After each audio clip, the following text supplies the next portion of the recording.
สำบายดีพี่น้องสำบายดีผู้ติดตามเพจบักหลาเนาะพี่น้องเนาะมื้อนี้บักหลามีแนวมาขายว่าซั่นซะพี่น้องเนาะคือว่าคนทางบ้านน่ะนะพี่น้องเนาะเพิ่นอยากขายเรือนพี่น้องก็เลยว่ามาประกาศซอยเพิ่นพี่น้องเนาะมาประกาศลงทางช่องทางของบักหลานี่ล่ะพี่น้องเพราะว่าคนเบิ่งบักหลามันก็หลายคนติดตามบักหลามันก็หลายก็เลยมาประกาศขายพี่น้องเอ้ยเนาะประกาศขายเรือนอยู่ในช่องบักหลานี่ล่ะประกาศซอยเพิ่นว่าซั่นซะ มาซื้อพี่น้องเอ้ยพ่อซื้อราคานี่ข่อยบอกเลยว่าคุ้มเกินคุ้มพี่น้องจุมเจ้าเบิ่งรูปเพื่อนได้เลยพี่น้องคุ้มอีหลีข่อยบอกเลยว่าคุ้มเกินคุ้มราคา200,000 บาทพี่น้องหรือว่าเป็นเงินดอลลาร์อยู่ที่6,500เหรียญพี่น้อง6,500เหรียญพี่น้องฟังบ่ผิดแน่นอนบ่ฮอดหมื่นเหรียญพี่น้องเอ้ยข่อยบอกเลยเฮือนนี่ข่อยบอกเป็นเฮือนผาไม้แค้นพี่น้องเป็นเฮือนไม้2ชั้นเฮือนหลังใหญ่นี่12เสาหรือว่า12ต้นพี่น้อง และเฮือนเกาะออกไปทั้งสองทางตะเว้นตกและทางตะเว้นออกนี่พี่น้องทางตะเว้นออกนี่เกาะออกไปนี่3เสาทางตะเว้นตกนี่เกาะไปอีก6เสาพี่น้องรวมทั้งหมด21ต้นพี่น้องเอ้ยใหญ่ค่าเคลื่อนนี่พี่น้องซื้อไปตกแต่งทาสี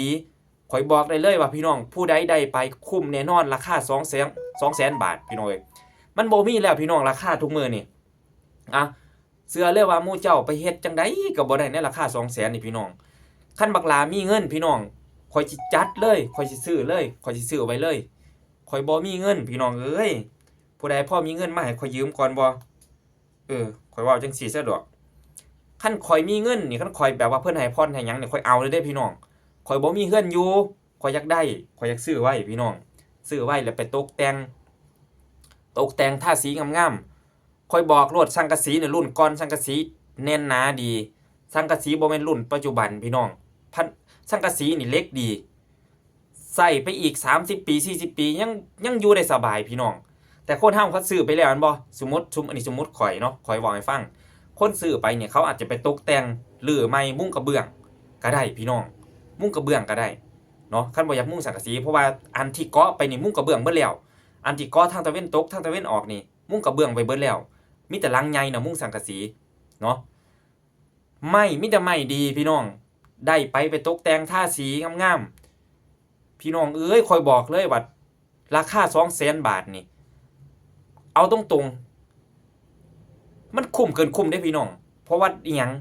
200,000 บาทนี่ได้ทั้งเรือนได้ทั้งดินได้ทั้งไฟหมู่เจ้าค่าไฟนี่เชื่อบ่พี่น้องค่าไฟซื่อๆนี่ค่าไฟฟ้านี่หมื่นกว่าบาทแหละพี่น้องเอาลบออกไปสุดท้ายเว้าแล้วนี่ราคาเรือนนี่บ่ฮอดแสนบ่ฮอด200,000มีแต่แสนกว่าบาทเท่านั้น ถ้าเฮาลบค่าไฟฟ้าออกไปนี่มีแต่ละเรือนซื่อๆนี่เพราะค่าข้าวไฟปัจจุบันนี่พี่น้องเชื่อบ่ว่าอย่างน้อยนี่15,000เนาะ15,000เด้พี่น้องค่าไฟฟ้านี่อันนี้ได้ทั้งไฟเนาะได้ทั้งไฟได้ทั้งดิน200,000 บาทพี่น้องปัดจิโธข่อยนี่ข่อยกราบเอางามๆพี่น้องเสียอย่างเดียวข่อยบ่มีเงินซื้อข่อยก็เลยมาประกาศขายซอยเพิ่นนี่แหละพี่น้องเอ้ยเอ้าผู้ใดสนใจทักมาเด้อพี่น้อง ข่อยนี่เสียดายพี่น้องคันมีเงินเนี่ยข่อยจัดเลยพี่น้องข่อยซื้อไว้เลยข่อยบ่มีเฮือนอยู่ข่อยอยากได้เฮือนแต่ข่อยบ่มีเฮือนข่อยบ่มีเงินบ่แม่นบ่มีเฮือนดอกโอ้ยเว้าผิดเว้าถูกไม่มีเงินพี่น้องไม่มีตังค์ถ้าผมมีตังค์ผมซื้อเลยราคานี้มันหาที่ไหนไม่ได้สร้างบ้านใหม่ทุกวันนี้5-6แสนเนี่ยไม่รู้จะเสร็จหรือเปล่าเนาะนะครับโอเคพี่น้องเพิ่นโทรมาอยู่เดี๋ยวแป๊บนึงนะครับ